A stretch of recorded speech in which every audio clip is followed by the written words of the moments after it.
In this video I will show you exactly how to install, set up, and run Nintendo Wii and GameCube games in your Windows computer, using Dolphin Emulator. Let's start by visiting this official Dolphin website, link will be in description. Now, simply click here on this button.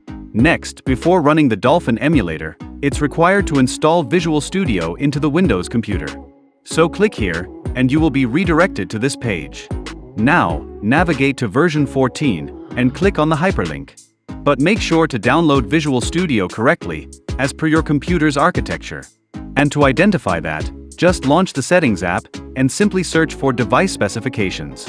And you can see, my computer's architecture is based on 64-bit system. So go back to the download page of Visual Studio, and click on the link, and download the tool, as per your device's architecture. Once the file is downloaded, simply install the program, like any other usual programs. After installing it successfully, it's mandatory to restart the computer. Now that the prerequisition is fulfilled, let's go ahead and download the Dolphin Emulator into the computer. So go back to the download page, and download the latest version of Dolphin Emulator as per your device's architecture. The downloaded file will be in 7Z format. So go back to the download folder in File Manager app, and extract the Dolphin Emulator 7Z file, like you see in the video. If you do not find any extracted folder, simply refresh the page, and the extracted will appear. Now, navigate into the extracted folder, and out of so many files, simply double-click on this Dolphin file only as shown. Make no mistake, and install the correct file. So this is the user interface of Dolphin Emulator for Windows. So now that we have Dolphin Emulator installed, let's set up Dolphin, so that it runs smoothly and efficiently. So click on Graphics, and if you have a good high-end PC with a graphics card, you can select OpenGL or even Vulkan for best performance. And if you have a lower-end PC with no graphics card, then you can select DirectX 3D11 or 12, which you can test yourself. For aspect ratio, I want to keep it to cover my laptop's entire screen, so I will change it to 16:9 aspect ratio. Also make sure to check the box of VSync to eliminate any screen tear during gameplay, and also check the box of Start in full screen. Also check the box for compile shaders before starting. Compiling them before starting makes the game run smoother. Now let's move to enhancements. If your computer's resolution can handle 8K resolution, you can select it. My computer resolution is 1440p, so I will select that. For the anti-aliasing, you can set it higher or lower depending on your computer specs. If you are unsure about it, you can leave it as none. Same goes for texture filtering. You can keep it at none if you have a low-end PC. Now let's move to advanced. Here you can set the FPS meter if you want to have the frame rates visible at all times. Now let's move on to the controller setup. We'll begin by configuring the GameCube controller. Right now, I only have my mouse and keyboard connected, so Dolphin will display only these input devices. You can, however, connect additional controllers if needed. But if you don't want to go through all the manual setup steps, you can simply download the configuration file shown here. The link will be provided in the description. After downloading the file, copy it. Next, on your keyboard, hold the Windows logo key and press the letter R. This will open the Run command box.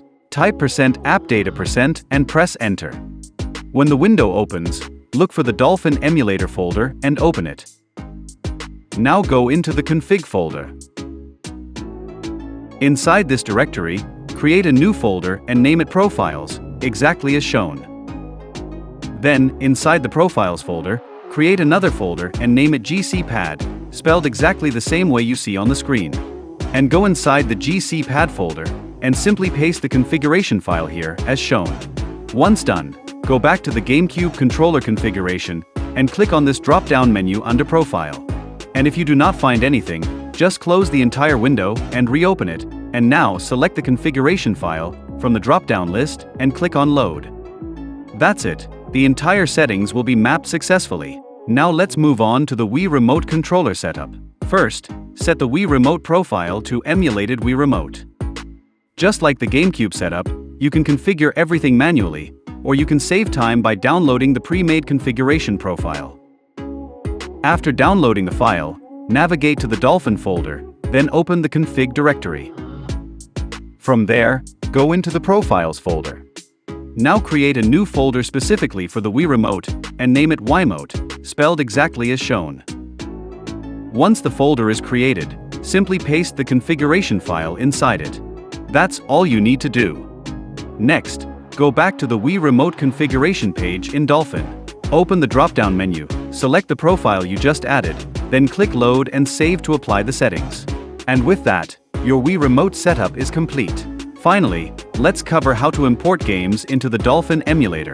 I have downloaded these games, and usually it's always compressed in either zip or 7Z format. So extract these gaming ROM, and the formats of the extracted files, which Dolphin can run, are ISO, CISO, RVZ, WBFS. So once the games are extracted, launch the Dolphin Emulator, and click on Open. Now simply locate that extracted gaming ROM, and click on it, to launch the game. And as you can see, the game has launched successfully, and for this example, I am playing Dragon Ball Z Budokai Tenkaichi 3. Right away, you can see that the gameplay is running incredibly smooth. There are no stutters, no lags, and absolutely no hiccups, even during fast-paced action scenes. The resolution also looks fantastic.